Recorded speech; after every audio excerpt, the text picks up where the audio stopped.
ఇప్పుడు మా అన్న చదువు బ్రహ్మాండంగా చెప్తాగా ఆడేం చదివినాం 30,000 కోట్లు ఒకటే నెల వచ్చింది. ఇంటిగ్రేటెడ్ రెసిడెన్షియల్ స్కూల్ కట్టి తెలంగాణ రైజ్ అయ్యే బంగారు తుంకై మళ్ళొకసారి ముఖ్యమంత్రి అవుతాడు మా అన్న. అయితే ఏట్లో ఉన్నది వీకిండు కానీ గూట్లో ఉన్నది వీకలట. ఏట్లో ఉన్నది వీకిండు 30,000 కోట్లు తెచ్చిండు. ఇంటిగ్రేటెడ్ స్కూల్ కడతాను రేపో మాపో చదువు చెప్తారు అల్లకాయ. అయితే నేటి నుంచి వృత్తి విద్యా కళాశాల బందట. ఫీజు రియంబర్స్మెంట్ పై యాజమాన్యాలు నిర్ణయం తీసుకున్నారు. ఫీజు రియంబర్స్మెంట్ ఇస్తలేరు, ఈ రియంబర్ కొడతామి, మరి మా పిల్లల పుస్తకాలు అమ్మాలా మేము ఎట్ట చదువు చెప్పాలని చెప్పేసి కాలేజీ యాజమాన్యాలు కలిసి సమ్మె చేస్తాను, నిరసన చేస్తాను.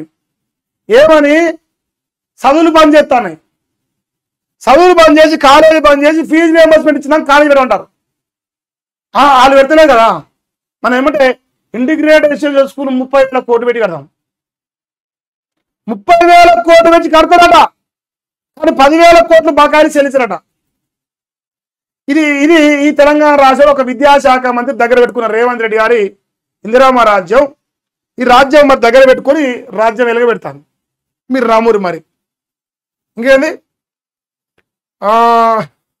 సెలవులు ప్రకటించిన పలు ఇంజనీరింగ్ కళాశాల సమాఖ్య పద్ధతులతో కొనసాగుతున్న సర్కారు చర్చలు లేదు బొంగు లేదు. రాగరే చూపిస్తా ఒకటి రాసిండు.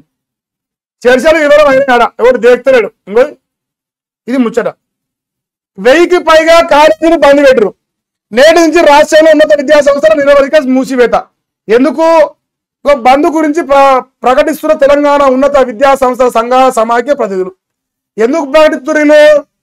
మా అన్న ఫీజు రియంబర్స్మెంట్ పేదోళ్ళ బిడ్డలకు 5,000 10,000 30,000 మా ఇంజనీరింగ్ అయితే 30,000.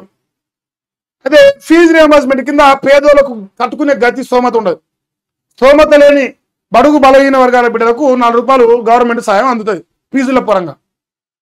అది వీకేనంట, అది వీకిత్తానికి దమ్ము లేదట.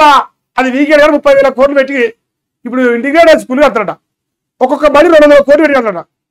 ఇది మాత్రమే చేత కాదు, ఇది వీకేలేడు. ఇది అడగకురి మళ్ళీ మీరు.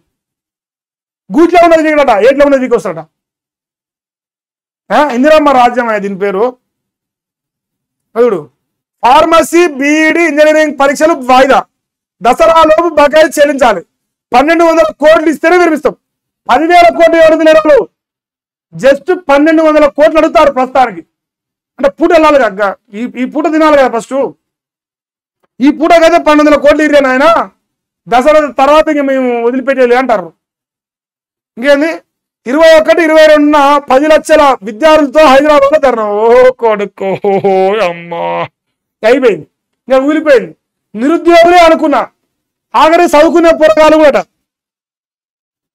మా అన్న రైజింగ్ చేస్తా అని చెప్పిన తెలంగాణ ఎట్లా తెలుసా, అందరు ఏడిపిస్తాను. నిరుద్యోగుల్ని, రైతుల్ని, ప్రజల్ని, ఉద్యోగుల్ని, ఆఖరి చదువు బల్లెపోయే పొలగాలని కూడా అందరు ఏడితే అది ఇందిరమ్మ రాజ్యం అవుతుంది.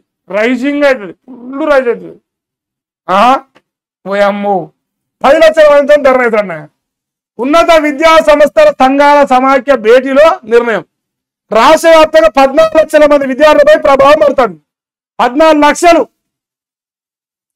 గత సర్కారు పాపాన్ని ప్రస్తుత ప్రభుత్వం మోస్తాము. ఇది రాయగలరే సౌటా సిగ్గులేని సౌటా రాధాకృష్ణ. మరి వాని ప్రభుత్వం ఎందుకు సమ్మె చేయలేదు? గత ప్రభుత్వం పాపమే అనుకున్నాం. కాళేశ్వరం గత ప్రభుత్వమే, పథకాలు గత ప్రభుత్వమే, అన్ని గత ప్రభుత్వం పైన నూకిన దద్దమ్మ. మరి గత ప్రభుత్వంలో ఎందుకు ఇట్లాంటి సమ్మె జరగలేదు? మరి గత ప్రభుత్వంలో ఎందుకు తెలంగాణ రాష్ట్రంలో పథకాలు వచ్చినాయి, ఇలా ప్రభుత్వంలో వస్తలేవు? ఎందుకంటే పద్ధతులు వేరు. మనం గతం గతం గతం అని మమ్మల్ని రాసి రంపాన పెడతారు కొడుకులు. ఆ సానుభూతి ఉన్నందునే 20 నెలల ఓపిక పట్టినమాట. ఐఏఎస్లు 1 నెల జీతం త్యాగానికి సిద్ధపడతారా అని క్వశ్చన్ మార్క్ వేసారు. వాళ్ళు త్యాగానికి అసలు ఉండదు, ఆ క్వశ్చనే రాదు. ఉన్నత విద్యా సంస్థల సంఘాల సమాఖ్య చైర్మన్ రమేష్ కళాశాల యాజమాన్యాలతో మూసిన చర్చలు. నేడు నిర్ణయం తీసుకున్నాను డిప్యూటీ సీఎం బచ్చన్న. మయన్న బచ్చన్న పాట రాయించుకో. బచ్చన్న మందిని ముంచినామన్నా అని రాసుకో రేపంచి పాటలు.